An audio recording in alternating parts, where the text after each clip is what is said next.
It's Dave Clayton here again, Senior Software Engineer for DCSE Limited.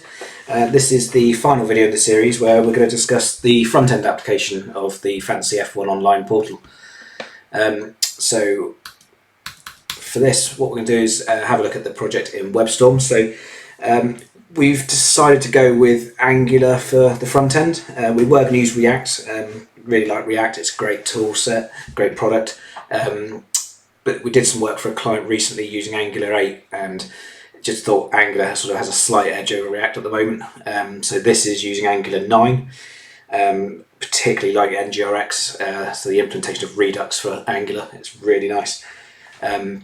So what we've got is, if I give you a quick demo, so I've spun up everything in Docker Compose as before, but the exception being I've basically stopped the user service and I'm running that up through Rider just so that I can set my token validity down to 1 minute just to demo this. So what I'm going to do is, on the front end, I've got the website open here with the Redux development tools, and I just wanted to sort of demo how the Redux stuff works here. So what we've got is, if we log in, you'll see the Redux. So apologies, I actually need to sign up first, so what we'll do is we'll run through that as well.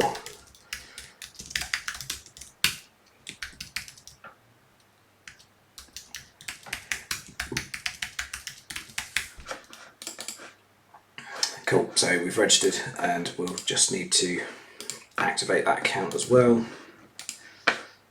Cool, so what we can then do is, if we go back to our Redux, so we can see here Redux is doing its thing, so we've got our state being changed and set and doing what Redux does. So if I was to log in,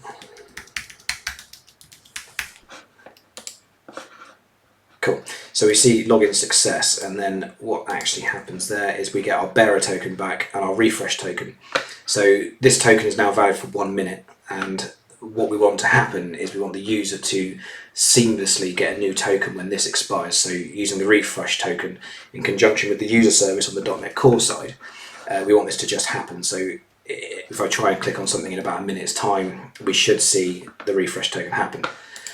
So while we're waiting for that, probably also a nice time to explain, we're also using so local storage as well. So we're using Redux in a combination of its own storage as well as local storage, and the reason being for that is, if I was to control F5 on the site, I don't want to be logged out, I want to actually stay logged in. So things like the bearer token we're actually storing in session storage as well. So if I refresh the site, it will reload and repopulate Redux from the session storage. So for example of that, if I reload the site like that, you'll see I'm still logged in. Nothing's in the store right now, but I am still logged in. It still has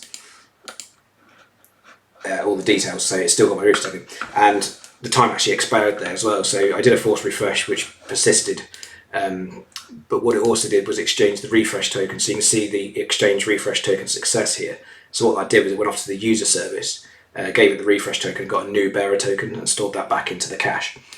So nice and slick, and I can control F5 as many times as I want on that page. I'll never be logged out because it's persisting in both Redux and Session Store, which is quite nice. You can probably, if we look in the logs, so we should see for the user service, I've got the logging level turned up to low, but we can see like the email got sent, that sort of stuff there. But you would see the exchange token happening there. So if we have a quick look through the actual source for this, the bit I was just talking about is using an interceptor. So every time we actually hit an endpoint, what we're doing is we're intercepting the request and we're sticking the bearer token on the header. And you'll see there's some logic here for handling expired tokens. So if we get a response that indicates the token's expired, what we do is we actually do a refresh of that token and then re-put it back into the header.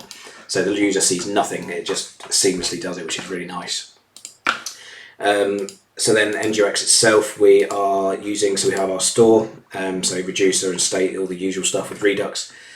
We're actually lazy loading our account module. So we've got our main module for the project here, but then everything to do with account is all sub-moduled. So this will just lazy load anytime you go to the accounts part of the site. So you'll see this has its own store as well. So we've got our reducer, our state, and I think user context, you'll see here we've got the effects and the actions and everything relating to the user context.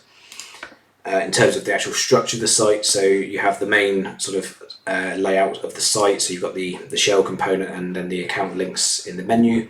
And then within there, we're obviously componentizing everything. So obviously we saw the registration page. So we've got our registration component. So our TypeScript here for handling that, along with the HTML.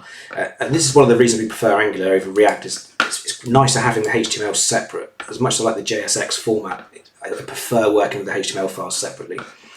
But yeah, so all components are very similar in Angular, just doing what they do. So I think that's probably about it. The only thing I suppose to mention is, as with all other components in the pipeline, we're using Azure Build Agent to actually build them. So we have our build file here, so any changes in this component will trigger a build, and this component will just deploy.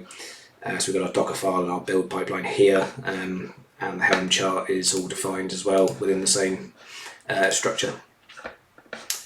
So that's all I wanted to talk about for today. Thanks for watching. If you've got any comments or questions, I'd love to hear them, and I'll speak to you soon.